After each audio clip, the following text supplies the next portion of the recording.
Hello दोस्तों, welcome to my channel नोट साला। तो पिछले वीडियो में हमने एंटरप्रेन्योरशिप क्लास 12 का फर्स्ट चैप्टर पढ़ा था, जिसमें हमने टॉपिक किया था बिजनेस अपॉर्चुनिटी। आज हम लोग करने वाले हैं एलिमेंट्स ऑफ बिजनेस अपॉर्चुनिटी। तो चलिए शुरू करते हैं। एलिमेंट्स ऑफ बिजनेस अपॉर्चुनिटी, व्यवसायिक अवसर के तत्व। पहला एलिमेंट है बाजार की उपलब्धता, availability of market. In the absence of market, an entrepreneur can neither earn a profit nor sustain the business, and they may even have to suffer heavy losses. Therefore, assessing market availability is highly essential for an entrepreneur. तो market के absence में एक entrepreneur कभी भी profit नहीं कमा सकता है और ना ही अपने बिजनेस को सस्टेन कर सकता है, चला सकता है, ठीक है, बल्कि उसे हो सकता है कि बड़े बड़े लॉसेस भी सफ़र करना पड़े। ये बहुत ज़रूरी है कि वो देखे कि उसके लिए मार्केट अवेलेबल है या फिर नहीं है। एक उद्यमी बाजार के अभाव में कभी भी लाभ नहीं कमा सकता, बल्कि उसे हानि सहनी पड़ सकती है। इसीलिए बाजार की उपलब्धता देखना उद्यमी के लिए बहुत आवश्यक है। नाउ सेकेंड एलिमेंट है उद्यमी की योग्यता, कॉम्पिटेंसी ऑफ entrepreneur.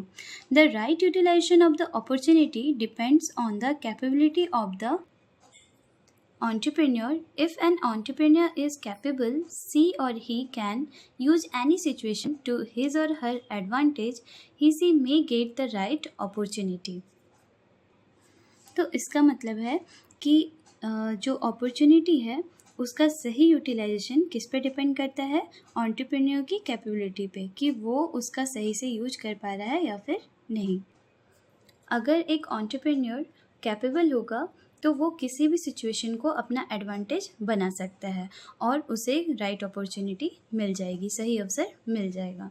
अवसर का सही उपयोग करना उद्यमी की योग्यता पर निर्भर करता है। अगर उद्यमी योग्य होगा तो वो किसी भी परिस्थिति को अपने लाभ के लिए उपयोग कर सकता है, वह सही अवसर ढूंढ सकता है।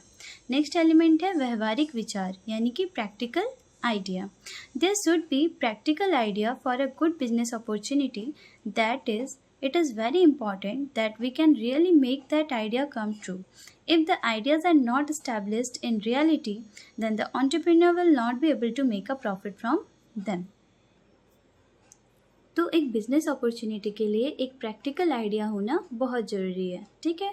और ये भी बहुत ज़रूरी है कि आप उस आइडिया को सच में करो, रियलिटी में उसे चेंज करो, ठीक है, इस्टेब्लिश करो, तभी एक एंटरप्रेन्योर प्रॉफिट कमा पाएगा। एक अच्छे व्यावसायिक अवसर के लिए व्यवहारिक विचार होना चाहिए, अर्थात इस विचार को हम सच में साकार कर पाए, यह बहुत आवश्यक है। यदि विचारों को सच में स्थापित नहीं किया गया तो उद्यमी उनसे लाभ नहीं कमा सकता।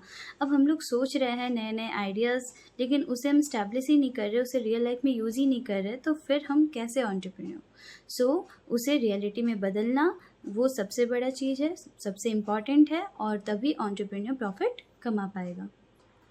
नेक्स्ट एलिमेंट है आकर्षक और स्वीकार्य दर, यानी कि attractive and acceptable rate of return. A good business opportunity must offer a good return on investment, ROI, return on investment. This high returns potential make the project attractive to the investor. तो इसका मतलब है कि business opportunity, जो एक अच्छा business opportunity बहुत ही अच्छा रिटर्न देगा इन्वेस्टमेंट करने पे, ठीक है, और यही रिटर्न कहीं ना कहीं इन्वेस्टर्स को अट्रैक्ट करता है कि वो उस प्रोजेक्ट में इन्वेस्ट करें। एक अच्छे व्यावसायिक अवसर से निवेश पर मिलने वाला मुनाफा यानी रिटर्न अच्छा होना चाहिए, यह निवेशकों को आकर्षित करने के लिए ज़रूरी है। नेक्स्ट है भविष्य में विकास, future growth. A great business opportunity should have huge potential for growth and expansion in the future. तो एक अच्छा बिजनेस अपॉर्चुनिटी अगर है तो उसमें ये पोटेंशियल होता है कि वो आपके बिज़नेस को ग्रो करवा पाए और एक्सपेंड करवा पाए, यानी उसे उसका डेवलपमेंट हो फ्यूचर में। एक अच्छे व्यावसायिक अवसर में भविष्य में आगे बढ़ने और बड़े पैमाने पर विकसित होने की अपार संभावनाएं होनी चाहिए, तभी वो एक अच्छा बिजनेस अपॉर्चुनिटी कहलाएगा। तो ये थे 5 एलिमेंट्स ऑफ बिजनेस अपॉर्चुनिटी। अगर अच्छा लगा ये वीडियो तो प्लीज़ लाइक कीजिए, शेयर कीजिए, कमेंट कीजिए, और अगर आप नए हो तो जल्दी से इसे सब्सक्राइब कर लो। Thank you so much.